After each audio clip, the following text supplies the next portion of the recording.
സംസ്ഥാന മുഖ്യ തെരഞ്ഞെടുപ്പ് ഓഫീസർ വിളിച്ചു ചേർത്ത യോഗത്തിൽ തീവ്ര വോട്ടർ പട്ടിക പരിഷ്കരണത്തെ എതിർത്ത് രാഷ്ട്രീയ പാർട്ടികൾ ബിജെപി ഒഴികെയുള്ള രാഷ്ട്രീയ പാർട്ടി പ്രതിനിധികൾ രൂക്ഷമായ വിമർശനം യോഗത്തിൽ ഉന്നയിച്ചു.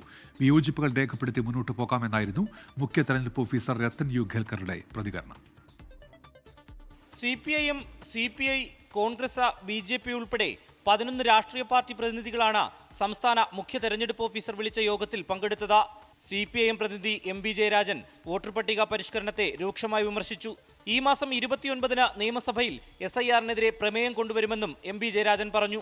സിപിഐഎമ്മിന് വേണ്ടി പറയാനുള്ളത് ഈ SIR ഒരു പുനഃപരിശോധനക്ക് ഇലക്ഷൻ കമ്മീഷൻ തയ്യാറാകണമെന്ന് അവരോട് അഭ്യർത്ഥിക്കാനാണ്. കേന്ദ്ര തെരഞ്ഞെടുപ്പ് കമ്മീഷൻ അംഗീകരിച്ചിട്ടുള്ള 12 തിരിച്ചറിയൽ രേഖകൾക്കൊപ്പം റേഷൻ കാർഡും കൂട്ടിച്ചേർക്കണമെന്ന് കോൺഗ്രസ് പ്രതിനിധി PC വിഷ്ണുനാഥ് ആവശ്യപ്പെട്ടു.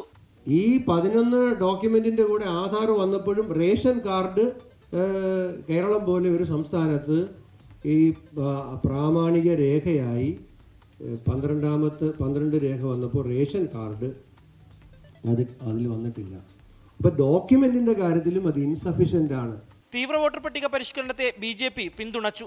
വിയോജിപ്പുകൾ രേഖപ്പെടുത്തി മുന്നോട്ടു പോകാമെന്നാണ് യോഗത്തിനു ശേഷമുള്ള മുഖ്യ തെരഞ്ഞെടുപ്പ് ഓഫീസർ രത്തൻ യു ഖേൽക്കറിന്റെ പ്രതികരണം. 24 തിരുവനന്തപുരം. ലോകത്തെവിടെയായാലും ഏത് സമയത്തും 24 വാർത്തകളും ഓഗ്മെന്റഡ് റിയാലിറ്റി പാക്കേജുകളും എക്സ്പ്ലെയിനറുകളും വിശദമായി കാണാൻ ഞങ്ങളുടെ YouTube ചാനൽ നിങ്ങൾക്ക് സബ്സ്ക്രൈബ് ചെയ്യാം.